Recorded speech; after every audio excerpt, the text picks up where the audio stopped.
gentlemen, and tarnished of all ages, what if I told you you've been thinking about weapons wrong? Yes, big weapons do big damage. And small weapons do damage fast, but who is to say that small weapons can't do big damage too? Why couldn't claws do over 4,000 damage to Godfrey in one swing? The answer is, well, they can. Sorry to disappoint you and your preconceptions about weapons in Elden Ring, but due to one specific interesting interaction, you can really push this not just as a one-shot mechanic even, but as something that you can reapply every single strike as an effective combat style. The trick here is the way that both claws and fist weapons interact with weapon buffs. When you two-hand these weapons, you take out a second one, and for whatever reason, when you apply a weapon buff to one of these and use it in two-handed mode, the weapon buff understandably applies to both hands. But the weird part is that it essentially doubles the effectiveness of this for some reason. For Scholar's Armament, it gives twice as much bonus magic damage as it would with any other weapon, and, well, with Royal Knight's Resolve as an Ash of War, you can make a weapon capable of throwing many bosses aside in merely a hit or two. A weapon that can, by simply pressing one different button, hit with blinding speed, and also apply poison, because why the hell not? And the thing is, those 4K Godfrey hits earlier, they weren't even with poison active on him or my self buffs from poisoning someone active on me, because this build used in this way that I'll talk about here does such ridiculous damage that unless you go out of your way to apply the poison, you will just straight up kill the boss before it even happens. Why are we still using poison then? Well, every other applicable option for this is bleed, really, which has similar effects against most bosses. And most importantly, this is what makes this build scale extremely well, even into multiple levels of New Game Plus. As the bigger the health bars of your enemies get, the more likely that you'll poison them and then watch your damage go up by 30% for 20 seconds after the fact. And even more cool than that, this weapon doesn't just use regular poison, no, it specifically uses something called deadly poison, which only lasts for 30 seconds as opposed to the normal 90 seconds of poison, but it deals double the damage per second while it is active. Overall, this is a damage loss compared to the 90-second version, but it not only puts all the damage up front, but also allows you to actively reapply the poison every 30 seconds to reactivate the buff on yourself for 20 seconds once again, which means that you can juggle this buff to be active nearly 60% of each fight if you focus on it, of course allowing for application time. In PvP, the poison part doesn't really matter at all, but that's okay, because this setup literally one-shots if you hit both parts of the charged attack. If you only hit one part, it still does the vast majority of most people's health, and what is extra fun about it is that most people just simply don't expect claws to be capable of one-shotting them in the first place, and so they will try to trade with you with their colossal weapons and realize very quickly that size simply isn't everything, it's how you buff it.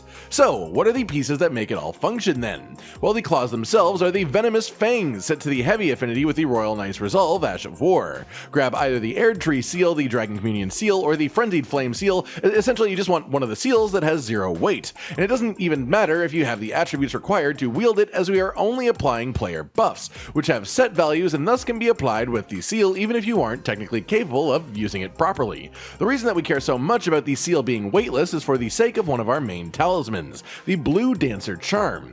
This increases your damage proportionally to how low your equip load is, and for our specific setup this turns out to be around a 12 to 13% damage boost on every single hit, which is quite hefty. As a result of this, the only armor piece that I recommend you even wear for this is the Mushroom Crown Helmet, for the fact that it gives you a 10% damage bonus when a poison is applied. In the same vein, we use the Kindred of Rot's Exaltation Talisman for a 20% bonus for 30 seconds when poison is applied.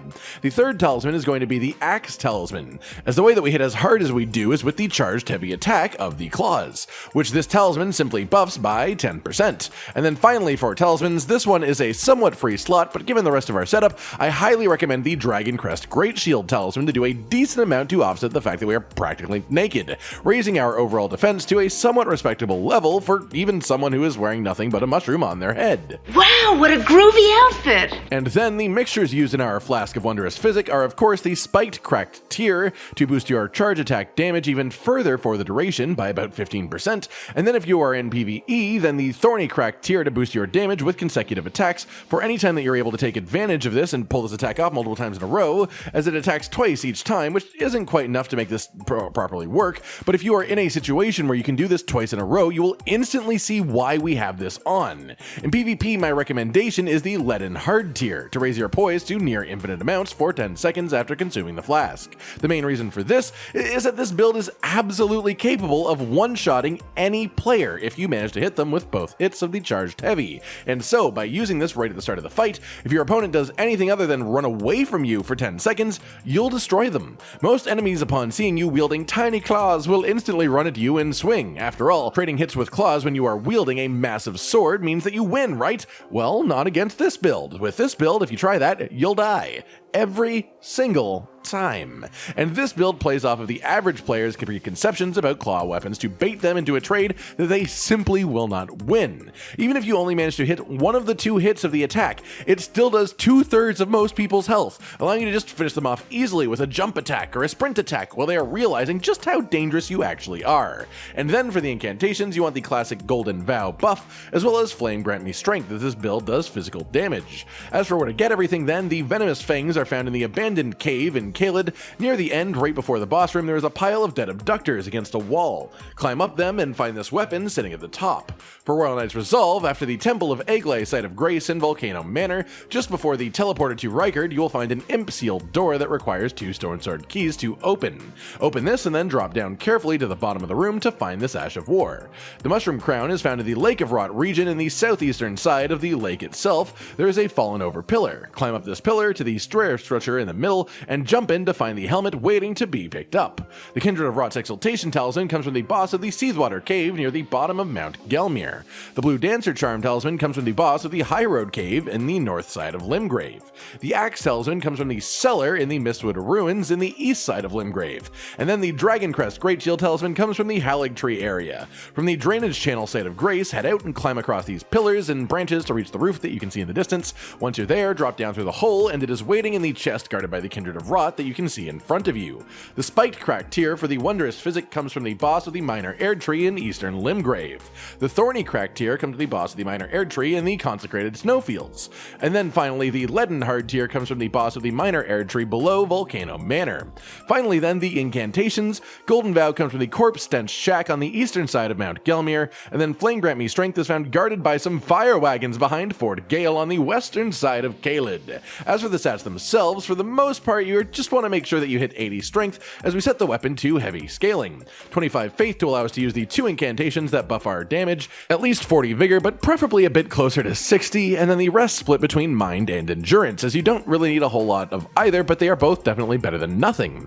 And that just about covers it then. The way to really get the most out of claws, as well this is centered around the poison claws because they are really cool. The majority of the principles shown here work with pretty much any claws in the game, and even most fist weapons too if you are so inclined. The only thing to note here that keeps this from being straight up nuts strong is that it obviously has the range of claws, which is absolutely tiny, and sometimes you will miss things that feel just straight up unfair to have missed, but such is the nature of the weapon. If you compare the damage potential to the other weapon types, fists and claws actually have some of the highest possibilities if every single attack hits, but that is the trade-off. High damage per hit, high number of hits per second, super incredibly low range. I hope you guys like this build. It was definitely a funky one, but still one that gets absolutely insane when it all lines up. Like if you liked the video, subscribe to the notification bell for more, and most importantly, ladies and gentlemen, until next time, stay sweet.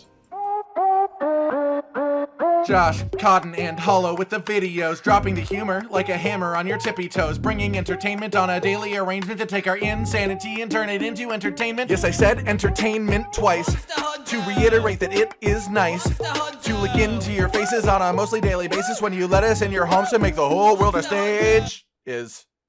Goodbye.